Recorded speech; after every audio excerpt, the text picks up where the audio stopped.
Right, I think we will kick it off now. So thank you everyone for joining this morning, where we're going to be looking at the winter outlook. So we're going to be looking at market developments, drivers, energy relief scheme, and fundamental analysis for this upcoming winter. Joining me, I've got David and Peter, both with lots of years of experience in running, purchasing, export, risk management, and trading side of the business. And they will be the ones who predominantly be taking through the presentations. There will be an opportunity to ask questions, and we will collect those at the end of the presentations. So if you hit the Q&A button during the course of the presentations, send me messages and I will go through those. Lastly, the presentation is being recorded and slides will be distributed afterwards. So I think that's probably enough of the introductions, and I think we will kick it off. Over to you, Dave. Perfect. Thanks for that, Magnus. So just to give you a quick overview as to what we're going to be discussing in this webinar, you can see the agenda on the screen here. We're going to start quickly with the energy price correlations. This is the link between gas and power prices. One of the common questions we get from clients is a lot of this sort of market driver that we're seeing and what's been in the news is been predominantly around the gas market. So why is the electricity price increasing? So we'll give a quick overview of that before moving into a review of the energy price crisis, what's been driving markets over the past 12, 24 months and where we are currently. Then we'll hand over to Pete. He'll quickly run through the energy bill relief scheme, which is the latest announcement from the UK government around that support for businesses. And then we'll sort of dive into the fundamental outlook. So looking at a few of those variables that you can see on screen there, what they're looking like over this winter time and how we expect those fundamental drivers to be impacting market prices going forward. I'll hand over to Magnus then, and he'll go through a little bit of the European perspective and what they're doing over on the continent as a way to kind of stabilize price and what they're going to be looking at moving forward. We'll finally wrap that up into a brief summary, and then we'll go into any questions and answers that you might have. As Magnus said, if you've got any questions throughout this, just drop them in that Q&A box at the top, and then we'll address them at the end of this presentation. So firstly, just that energy price correlation. Like I said at the start, we tend to get quite a lot of questions around why electricity prices are also increasing at the same rate that gas is, especially when you consider that a lot of the news stories that we've seen nationally recently have been predominantly around gas, mainly around Russian gas. So why should that be impacting electricity prices at the same rate? Now you can see here on screen, we've got both the electricity and gas prices in this graph at the top here. That's the winter 22 contract. And you can see that they are pretty well correlated. When one of the markets moves up, so does the other one. And that's highlighted by this graph down at the bottom, which is a correlation analysis. Now, what that means is anything above that 0.8 level, that dotted line that you can see running across, anything above that level suggests that there is significant correlation or statistically significant correlation. If it falls below that level, but is still a positive number, there's still positive correlation there, just means it's not quite as strong. So you can see a small period here where in theory, that couldn't be classified as a significant correlation. And vice versa, if those numbers are sort of below minus 0.8, that would be a strong inverse correlation, i.e. when one market moves up, the other market will move down. But what is it that's really sort of driving that electricity price? Now, you can see on the right-hand side of the screen here, there's two graphs. The bottom one being the electricity supply mix throughout 2022 and where we are sourcing our electricity from, by what sort of generation assets. And you can see that gas makes up 42% of that generational asset. Now, in order to determine the electricity price, there is a methodology that's called merit order that determines that source of generation used to deliver the power. Now, that's sort of determined by marginal cost, and they rank those generating assets in terms of their marginal cost in ascending order. So you can see that by the visual in the top right-hand corner. And the electricity price is then set by the marginal cost of the last generating asset that has to come online to meet that demand. Now, typically, it sort of takes the ascending order that is highlighted in that graph. So renewables, it's basically cost-free in order to produce. Obviously, the wind doesn't always blow and the sun doesn't always shine. but it is the lowest cost in order to produce electricity. It's usually closely followed by nuclear, relatively low cost generating asset, relatively stable baseload. But between those two, that's not typically enough to meet our electricity demand requirements. And that's when the fossil fuels tend to kick in. Now, it's not necessarily always coal, then gas, then oil. It could be a combination of those three. But what we typically find is that gas is usually the last generating unit to come on board in order to meet that demand. I said before that the wind doesn't always blow and the sun doesn't always shine. There's a large intermittency issue there with renewables. And typically when we don't have the level of supply that we require from renewable assets, it is gas that makes up that deficit. It's quite a quick access point in order to ramp up supply. So that tends to be why you see electricity prices rising, despite the majority of fundamental issues being around the gas market. So just having a quick look at sort of energy price crisis and how those prices have moved over the past, or since 2021, you can see it's very much been an exponential curve whereby prices have been rising at a much greater and greater rate as time has sort of gone on. Everything throughout 2021 on this graph looks relatively subdued. It looks as though there wasn't much volatility in markets. Now, the volatility has been increasing throughout the period of this graph. Volatility meaning the sort of day-to-day movements in price. Now, because the volatility in sort of late 2022 has been so great, it means that all the volatility through 2021 looks very subdued, and indeed it looks as though there's minimal, if not any, volatility during that period. Now, the thing to note on this graph here is there's three main points of interest. You've got a big spike here in December 2021. That was just before Christmas, the week before Christmas. You've got a period around March 2022 where we also saw a subsequent spike. And then lastly, in sort of this Q3 period, you've seen another exponential rise, and indeed the biggest rise that we've seen so far throughout this price crisis. But what have been those sort of fundamental drivers that have really driven this price over that period? A lot of this sort of energy price crisis started off the back of 2020. Obviously, 2020 was the COVID year. Markets fell off considerably during that period as demand fell through the floor. Obviously, we went into lockdown measures. As we came into 2021, a lot of that demand was picking back up off the back of COVID. Demand levels were increasing, and all market prices do is they react to that level of supply and demand balance. Now, 2021, the main sort of theme throughout this year was a lack of gas storage. Gas storage levels across Europe and in the UK were at multi-year lows, and demand levels were recovering at a much greater rate. Now, each year there is maintenance that goes on at gas fields. Throughout 2020, those obviously couldn't happen for the reasons of COVID. So a lot of those got pushed back into 2021. Now, supply wasn't quite meeting the levels of demand throughout that period. Plus, we had those additional maintenance periods as well. So we didn't have an excess of gas supply, which typically during the summer months, we would be injecting back into storage facilities. As we didn't have that throughout 2021, it meant that gas storage remained low, and that built price risk into the market. Started seeing the increase in prices because the fear was that when we got into the winter of 2021, so this time last year, that the fear was that we wouldn't have enough gas storage there if it was going to be a particularly cold winter, and it might mean that we'd have blackout periods in effect. Fast forward to sort of December 2021, and this is that first price spike that we looked at on that graph. Now, what was driving this, and this was in the week before Christmas, there was three main drivers of this. There was Russian gas, LNG, and temperature forecasts. Firstly, there was reduced Russian gas. The Yamal pipeline, which is one of the three main pipelines from Russia, runs through Poland. That actually started turning eastbound. And now, typically, gas comes from Russia westbound into Europe, but this pipeline started flowing away from Germany and into Poland. Second to that, we had temperature forecasts. They were revised much cooler. It was expected that we were going to get quite a cold spell coming through over the New Year period, which naturally would increase the demand levels that we were expecting.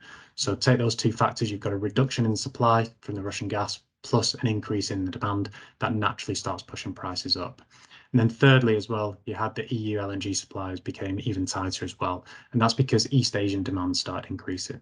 Now, East Asia, mainly being sort of China and Japan, they're usually pretty well hedged in terms of their supply, but if they get any unseasonably cold or warm periods, then what they have to do is turn to the LNG market to gain additional supply to meet their demand levels. Now, it was particularly cold over in East Asia last winter, so they were starting to pull a lot of that LNG away from the European market and over towards Japan. Just for context, Japan and its LNG import requirements or its demand is equivalent to that of the whole of Europe. So that East Asian demand is far greater than European demand. So when that requires it and there's price competition there, it tends to head over towards the East Asian market. So those three factors put us into a bit of a price spike, and we saw markets rally. Now, funnily enough, when we came back after Christmas, it was very much the opposite picture.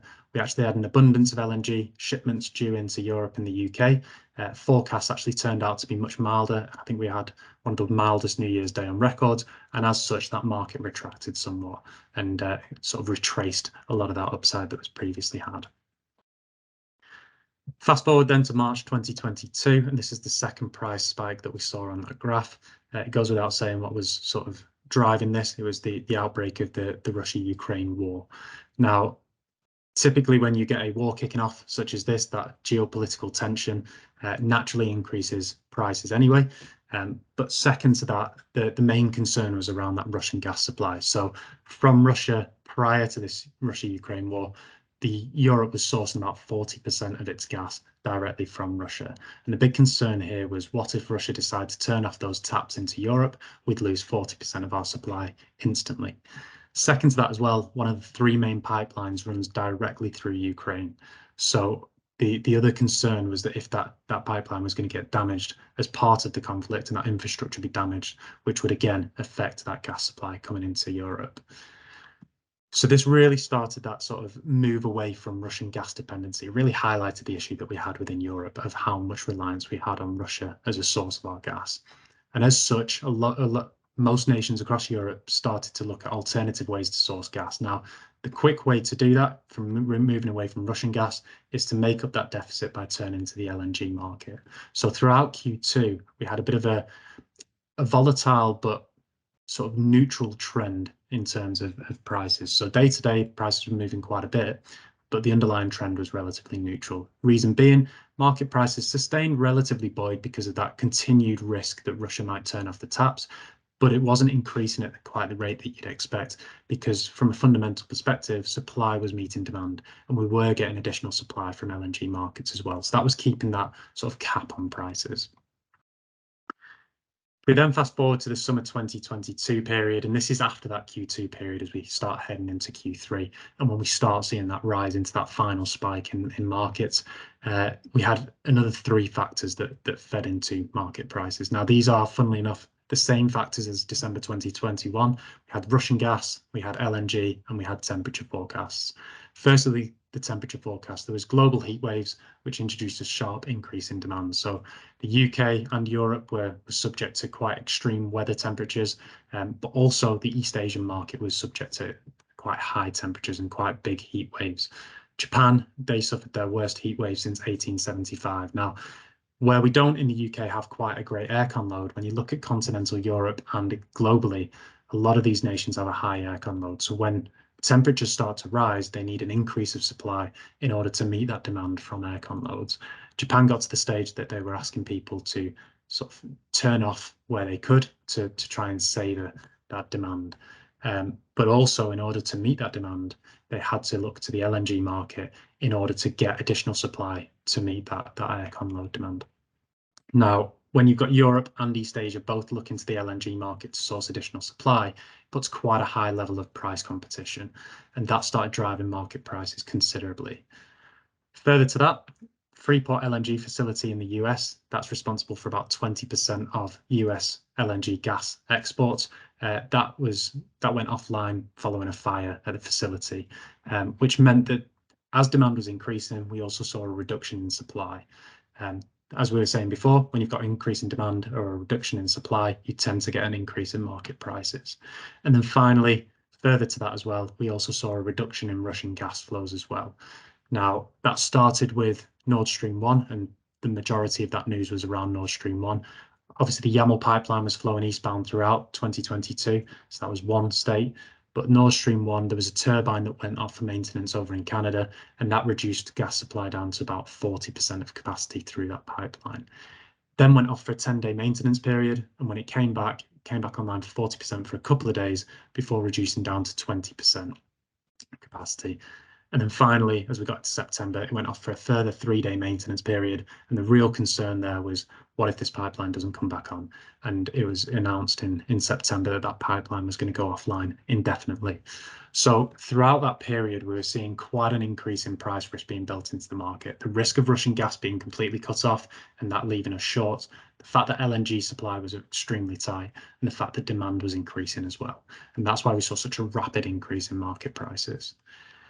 Funnily enough, the notes around Nord Stream 1 going offline indefinitely, we actually saw something in the market that wasn't really expected. That news would typically indicate more bullish prices, some more upside. But at the very end of that graph, you can see a bit of a reduction in price. And funnily enough, that was when that Nord Stream 1 went offline. Now, the reason being for this is that throughout the 2021 and 2022 period, predominantly 2022, all that price risk around Russian gas being cut off was really feeding into the upside of prices. But once Nord Stream 1 was offline and that supply demand was still being met, that balance was still there, a lot of that price risk that was previously built into the market started eroding, because in theory, Nord Stream 1 can't get any worse. It can't go less than offline. So a lot of that price risk started eroding from the markets. And then finally, in September 2022, the government announced the price caps, that energy bill relief scheme as well, which doesn't directly impact prices, but what it does do is it reduces that perceived demand. So people weren't buying into contracts as rapidly as they were doing previous to this relief being announced. So I'm just going to hand over to Pete now, and he can go into a little bit more detail about that scheme. Thanks, Dave. Morning, everyone. Yep, so basically, as Dave said, I'm sure you're all aware, it's dominated the news over the last week or so. Last Wednesday, the government announced a price cap on the commodity element for winter 22. So it run for the 6 months covering the 1st of October to the 31st of March, and the scheme will aim to cut energy prices for businesses, charities, and excuse me, public sector organisations such as schools and hospitals. The cap will be set on the wholesale energy only, and indicatively these caps have been set at £211 a megawatt hour for electricity and £75 a megawatt hour for gas, which is 219 pence a therm. There will also be a maximum discount applied for the achieved rate above the cap of £405 a megawatt hour for electricity and £115 a megawatt hour for gas. Again, these figures are only indicative. All figures are expected to be set on Friday when we come to the end of September. It's based on a 6-month average period, so that which is September ends September. So if it's not Friday, it may be Monday. But we don't expect the figures to change too drastically from what was announced last week. The scheme is slightly different to the domestic cap in that it is only for the wholesale energy part, whereas the domestic cap looks at the all-in delivered rate. How this is expected to work is that if you look at the two graphs we've got below, everything, it's worth noting as well that this is only for fixed price contracts. It's only applicable if the contract was signed after the 1st of April, which is where the red line on the graphs are, and it's also we are looking at the 6-month winter average of 6-month winter price from the 1st of April. How your price will be worked is in essence, if you have an achieved rate below the dotted line on either graph, which is below the price cap, then you will just pay the achieved price and there will be no further discount. If, however, you have an achieved rate that falls within the orange peachy shaded area, then you will pay the price cap, because it will be between the price cap and the maximum discount, and the maximum discount will come into effect, which will be up to the price cap. However, if you have an achieved rate that is above the top dotted line, you will only achieve the maximum discount. So you will still receive the maximum discount, but you won't go all the way down to the price cap level.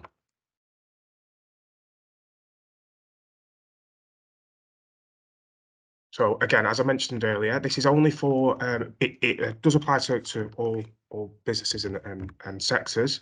For fixed price contracts, it's only applicable for contracts signed on or after the 1st of April 2022, and again, it's for contracts that are for this winter period. Any contracts that were signed before this date will not be subject to the price caps, because there will be no discount applied to those contracts. As I mentioned earlier, the price cap, it only is in effect for the wholesale energy rate, and the maximum discount will be applied for your achieved rate. The expectation is that you will still be billed your contracted rate or your achieved energy rate. However, there will be then a discount based on where there will be a discount shown on your bill. The discount will be based on, for fixed price contracts, the discount will be based on the day that the contract was signed. The government are going to publish a daily price from the 1st of April to the 30th of September, apply a wholesale figure, and the difference between the cap and the wholesale figure on the day that your contract was signed will indicate the level of relief you are able to claim. Again, if it is above, if the energy rate on the day you signed the contract was above the price cap plus the maximum discount, then you won't be eligible for the price cap. You will only receive the maximum discount. Due to because of the lack of granularity in the fixed price contract, it's very difficult to gauge in terms of from a validation perspective, and that is the reason for the government releasing the published rate. As it stands at the moment, we're not sure what that will be based on, but there is an assumption it will be based on an index price. For flexible contracts, it's covering the delivery period of winter 22. So it doesn't actually matter when the contract was signed. It's just for that delivery period. And it's the same. The principle is exactly the same. It's only for the commodity element, and it will be if the commodity element is below the price cap, exactly the same. There will be no deduction. If it falls in between the range between the price cap and the maximum discount, you will pay the price cap. And again, if your achieved rate is above that, the price cap plus the maximum discount, then you will receive the maximum discount, but it will not take you all the way down to the price cap level. In terms of export contracts will not be subject to the energy bill release scheme, so it's only applicable to import contracts. And it's also worth noting that any import contracts that are used to generate energy for resale to the grid, i.e. CHP, will not be eligible for that discount. So the scheme is aimed at providing relief to businesses, not to assist businesses in profiting from the scheme. Okay, so we'll move on now into a bit of a fundamental outlook. Like I say, if there is any questions at any stage, just drop them in that Q&A section at the top, and we'll get around to those at the end. So just starting with the weather and what's expected with the weather over the coming months. We're expecting to see a relatively tight supply and demand now. What that means is it'll put more emphasis on the weather outturn. If it's a particularly cold winter, we'll see an increase in demand, and we'll have to see supply keep up with that. Otherwise, prices will start to rise.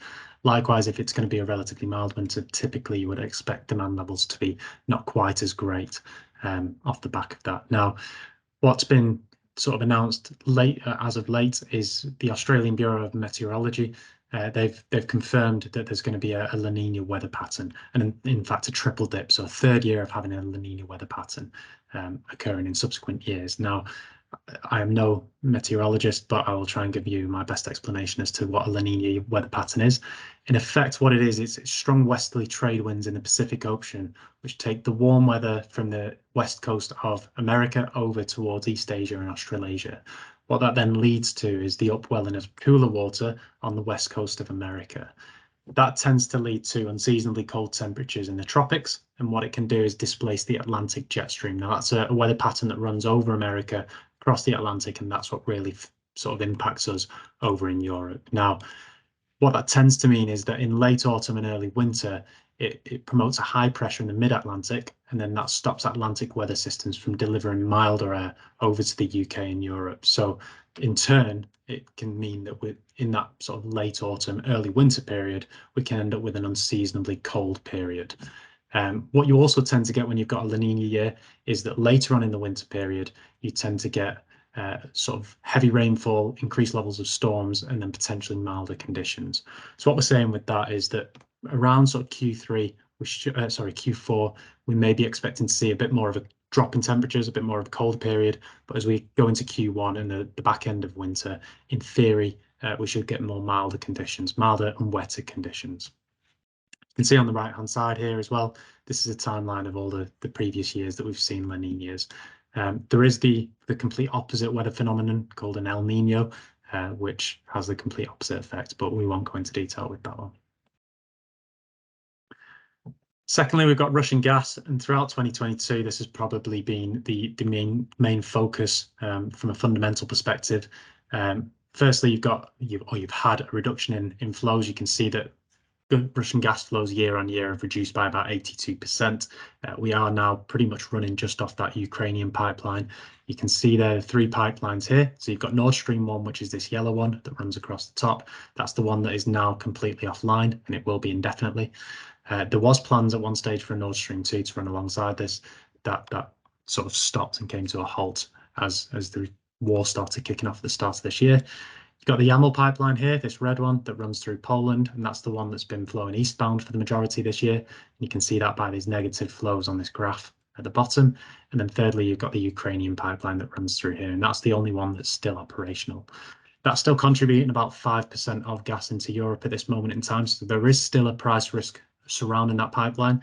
If that gets damaged, or the infrastructure of that gets damaged in the conflict, or indeed if Russia decides to turn off that tap, it's going to have a much lesser impact than it would have previously. Likewise with that Nord Stream 1 being offline as well, but it does still pose a risk to markets because we'd still have to make up the deficit of that supply of gas from other markets, most notably probably the LNG market. It's also worth noting as well, Russia are looking to escalate the war in Ukraine by mobilizing more military. Again, that is just increasing that risk and adding to financial and energy markets in terms of that price risk. So there is still a bit of bullish pressure there from these markets, but it's certainly much less than it was earlier in the year. And the fact that we're already into winter, we're seeing storage levels much better than they have been in previous years.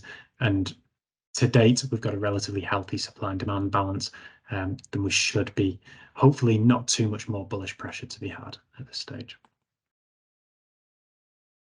Second to that, we've got liquefied natural gas, or LNG, that I keep referring to it as. The big driver, or this is moving into being one of the bigger drivers now, mainly as we've moved away from Russian gas. So where this time last year we're about 40% Russian gas feeding into our EU gas supply, and LNG was about 15%.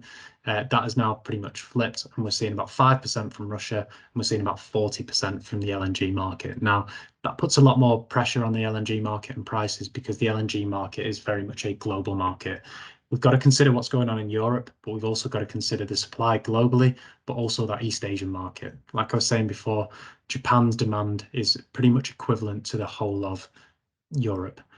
So when we see East Asia really wanting additional demand, if they end up with unseasonably cold or warm temperatures. So again, if it's going to be a cold winter over there, we need to consider that in terms of this LNG market. And that really starts putting pressure on price. And you really get into a bit of a price competition, trying to sort of achieve supply, and that really starts to drive prices upwards. You can see here just how much LNG we've had into Europe relative to previous years. So relative to 2020 and 2021, even 19, we have seen much more LNG coming across, and that's there to offset a lot of that Russian gas. Global supply does still remain tight, so we've still got that US output sort of reduced off the back of that Freeport fire. That's expected to be back online around November, but only at about 80% capacity. Australian output has also been low as of late based on workers' strikes, but that should be coming online again soon, or increasing again soon. And there's also been reduced output in Peru and Egypt as of late. The winter outlook going forward, though, is relatively positive. Japan have a new LNG deal agreed, so in theory that should help alleviate a bit of that pressure on the sort of demand for LNG globally. Australian output will be back to full capacity, and Freeport should be back online soon.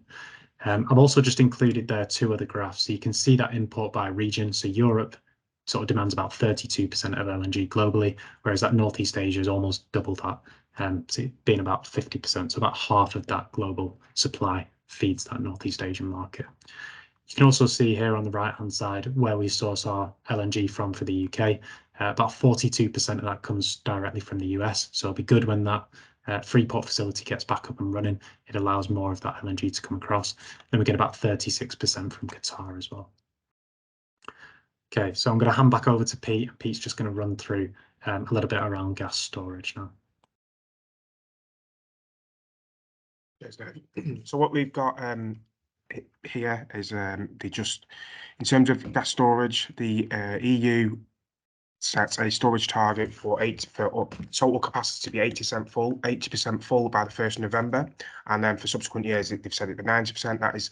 That was in response really to the ongoing issues with Russian gas and the reduced flows from Russia. So in order to try to alleviate some of the pressure for winter, there was a directive that they issued for members to increase the storage facilities. It's currently sat at around 87% full, with strong injections expected to remain throughout September and into October. So the expectation is that we will be significantly above that target for this year, which again is for this winter is a positive sign.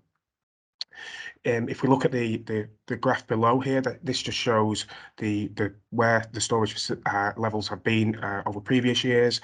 The grey shaded line is the 2018 to 2021 range. The green line is where we are this year, and you can see sort of from April onwards we have had strong injections into storage. And we sit in, and the dotted line is last year, and you can see we are sat quite significantly above where we were this time last year. Again, as Dave touched on earlier, in terms of going into the winter and the pressure that provided for winter pricing and the risk that was factored into that because storage levels were extremely low.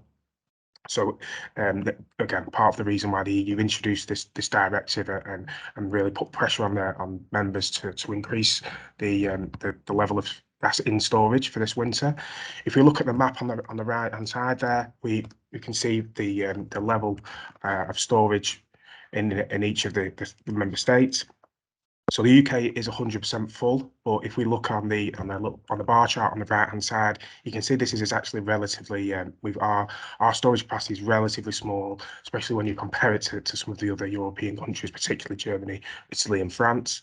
But if we look at the chart again on the map, you can see that sort of Germany, France, and Italy have all got strong levels of storage.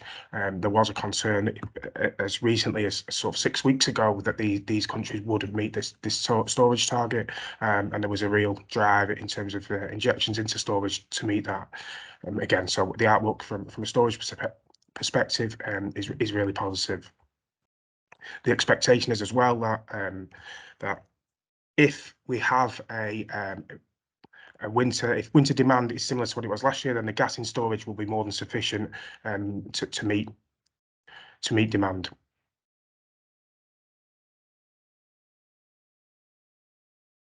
And then what we've got here as well is in terms of for coal and nuclear generation, again, with there's another knock-on effect of the Russian gas and the reduced flows.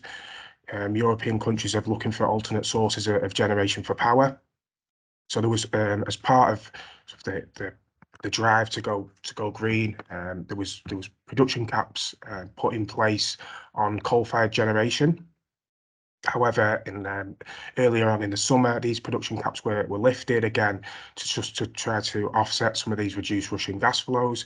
So we saw Germany, France, Netherlands, Austria, Poland, and Italy all remove production caps in a bid to increase supply and again reduce that reliance on Russian gas and try to take some of the volatility out of the market.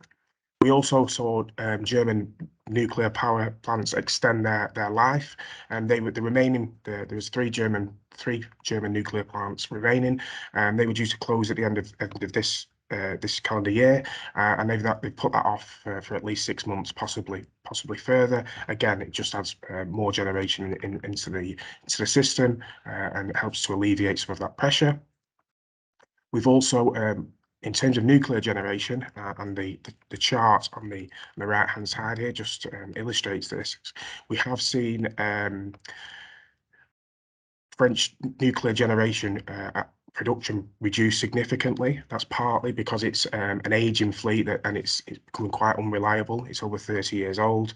So what we have seen, especially over the summer period, and this is illustrated on the graph on the right-hand side in terms of the green lines. And again, if we look on the bar chart on the right-hand side, you can see that in terms of the terawatt-hour volume, we have seen French nuclear production decrease significantly. Now, it's currently around 41% of capacity. The expectation is that, well, the outgoing CEO has stated that they expect production to be in line with last winter, which is a significant increase from where we are at the moment. If that is the case, then again, it's expected to relieve some of the pressure on the system. However, there's been statements made by EDF throughout the summer period during this, and they have yet to come to fruition. So as it stands, there is still a risk. Clearly, as we go into winter, if more of the fleet go offline, or it doesn't come back online at the rate that it's expected, then France are going to have to source this generation from elsewhere and from alternate sources. I'm going to hand over to Magnus now, and he's going to provide a run through on a European perspective. Yeah, so clearly UK and Europe are facing the same kind of issues. So a quick run through of what the EU collectively are looking to do. They've been discussing for several weeks now how they can really tackle the gas side of things, particularly given that Germany is so reliant on gas coming in from Russia. So they've been looking at demand reduction measures. They've been looking at liquidity support for energy companies that are facing these huge energy prices and having to finance them, and also looking at wholesale price caps, and to as well as that, they've been looking at a power price cap on selected generation. So essentially what they're doing is not dissimilar to what the UK is doing, but they have not yet made a decision how they're doing it. Given that there's 27 countries in the EU, getting conformity on their approach is very difficult. The easier things are to try and push for the demand reduction measures. So across the EU, they're pushing for gas demand to reduce by 15% over the winter and 5% over off the power demand. So particularly on the gas, that's quite a big target to go for across the whole of the EU, but they believe that that is achievable. When it comes to looking at the price caps, those are far more difficult to put into place because different countries have different generation mixes. They have different demand for gas and for power, and they're finding it really quite tough to get some agreement on that. As I said, they've been talking about it for a few weeks now, and the feeling is that there should be an announcement, something by the end of this week. But what has been put forward thus far is the graph down on the bottom right, which is saying that there would be a value that could be achieved that is permitted by certain sectors of generation. So as Dave talked about, the merit order in the UK is the same in Europe. So the last unit of generation that meets the demand for that period in time sets the price. So while you've got nuclear and renewables making huge profits relative to what they did in the past, coal plants and gas plants, some of them are still making decent profits as well. So the proposal was that those below that dotted line would have constrained profitability. I can't say that it's going to definitely happen, but it's a form of taxation that is being proposed by Germany, and it may well happen. They're also going to be putting in place additional measures in terms of taxation for companies that are making profits above and beyond the sort of generation side of things. So oil and gas generally will be getting taxed, and they're putting in a relief scheme for the consumers. So far, Germany has paid out 120 billion euros Italy 50, France 45, and Spain 27. So we're talking considerable amounts of money, and that's so far. That doesn't include what is projected for this winter. So looking forward over the next few years, and on the next slide, Dave,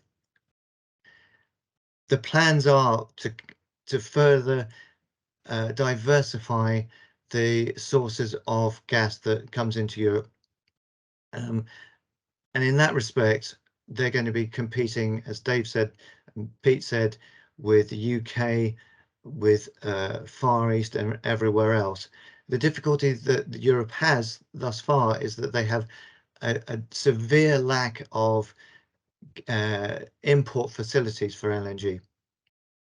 Because Germany has been so reliant on gas coming from Russia for such a long time, they've never needed to build LNG terminals. So there's a huge building projects going on at the moment to build floating regasification terminals, and those are coming on stream at the end of this year and getting in and really getting up to speed next year.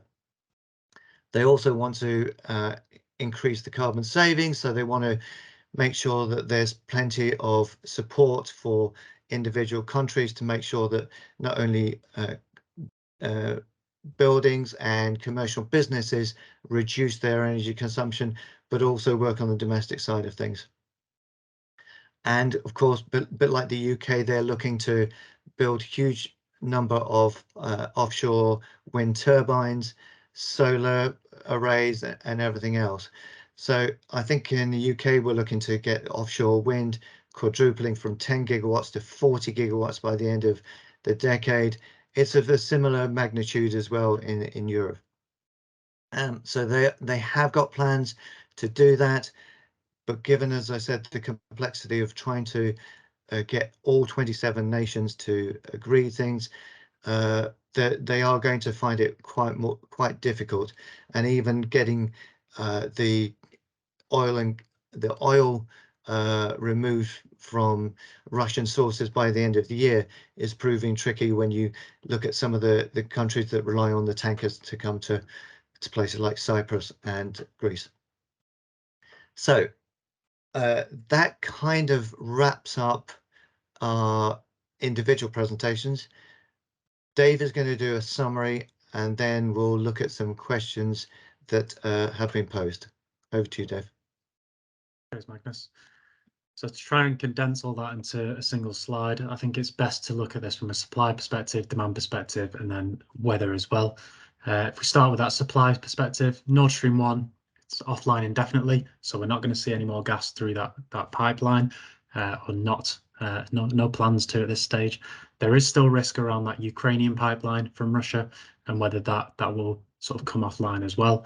That is still contributing about 5%. So if that does go offline, we've got to make up that deficit from elsewhere. From an LNG perspective, Japan have agreed a deal which should hopefully suffice for them unless they get any unseasonably cold or warm temperatures outside of their seasonal norms.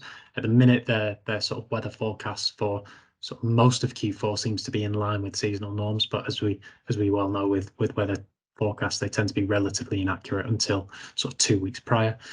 Australian output is close to full capacity again, and that Freeport LNG facility in the US that's 20% of US export should be back up and running in mid-November to about 80% capacity. So we should be seeing a relatively controlled demand level there and an improving supply level on the LNG side.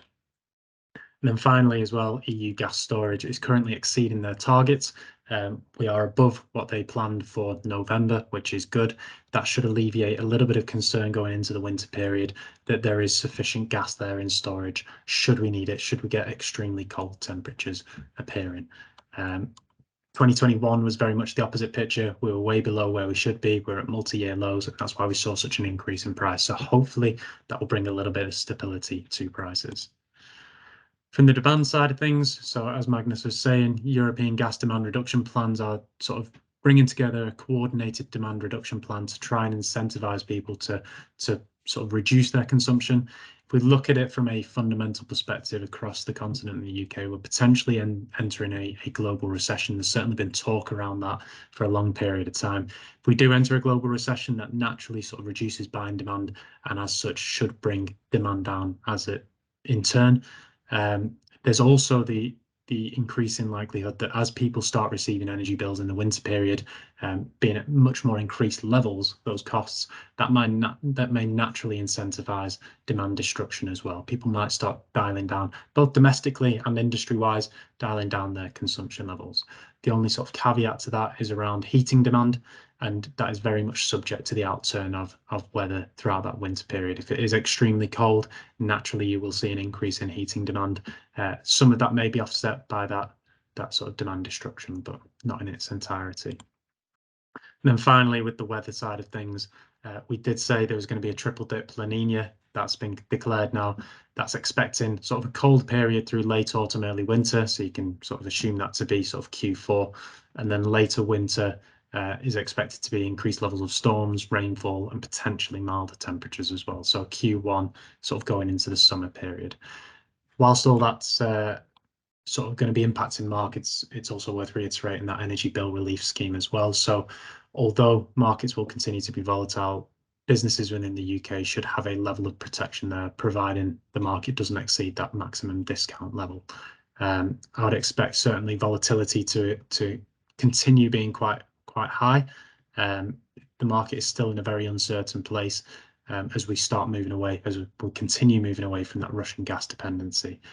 So there will be high levels of volatility this winter.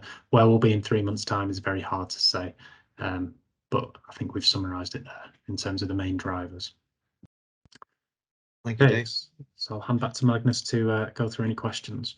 Okay, so a question that I've been asked, probably Peter, going to be directed at you, seeing as you talked about the energy bill relief scheme. Is there going to be one for summer 23?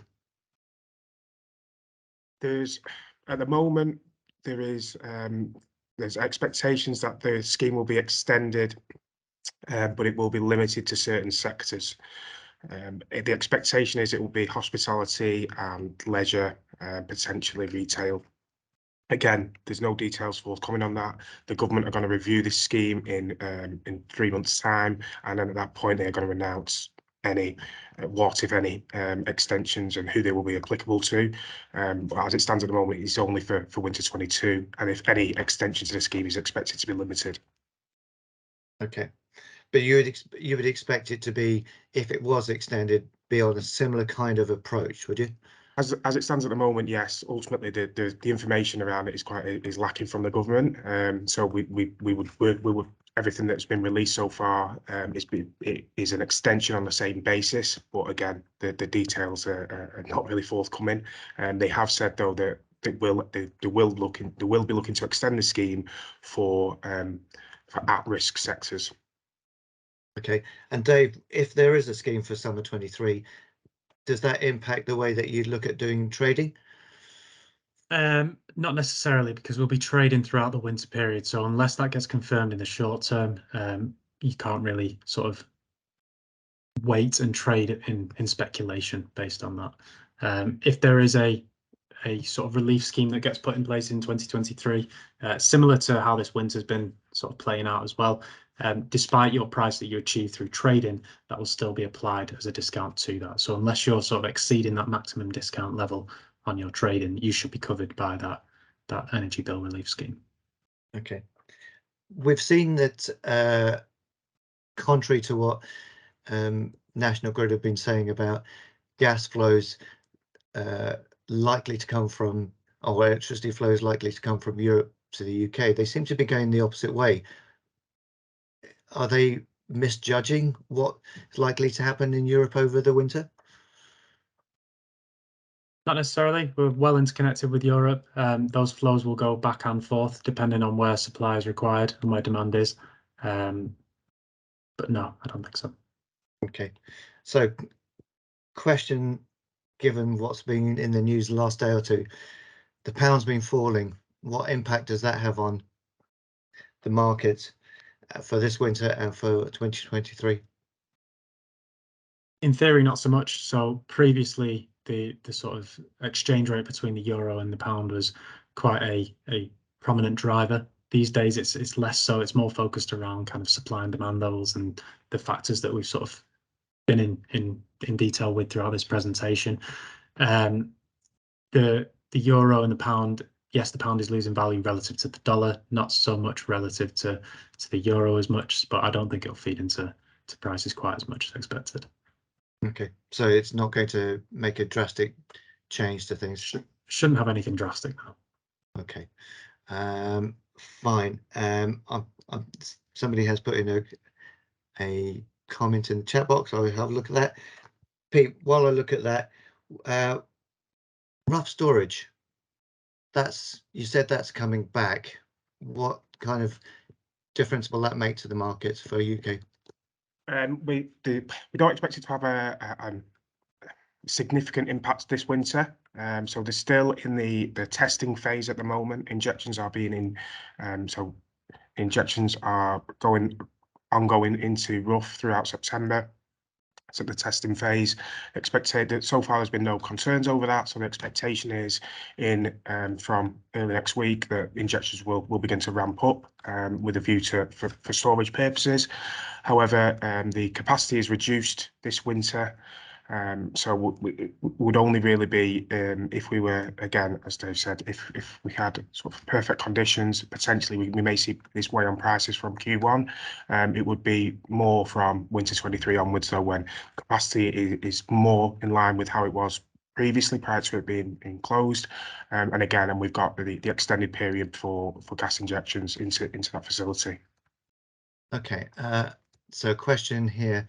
On a flexible purchase contract signed prior to April 22, is the discount only applicable to the wholesale rate, or if we fix any gas for winter 22 now, will we benefit from the cap on those fixes? Yeah, it's for all. It's for your weighted and so your achieved. The cap will be applied to each month. The achieved versus the achieved rate. If the achieved rate is below the cap level, then again there is no benefit. It's only if it's above that cap level, then it will either be reduced to the cap level, or if it's above the price cap plus the maximum discount, then it will receive the maximum discount. But it will go on what the actual achieved finalised rate is for each month. So it doesn't matter when it was purchased. Well, it will matter when it's purchased, obviously, because it will be purchased in the market. But in terms of the date of the trade, they have no impact. No, it's just on the actual delivery period. Okay, that's for the wholesale energy. Yes, just for the energy. Yes. It's nothing to do with all other charges will be as per the contract. Okay. And I think you might have covered this, but when do you expect the government to release the table confirming the prices linked to contract signing dates? The expectation is, as with the government, it could be any time, but early next week. The prices are going to be based on a 6-month window from the 1st of April to the 30th of September, which takes us up to Friday.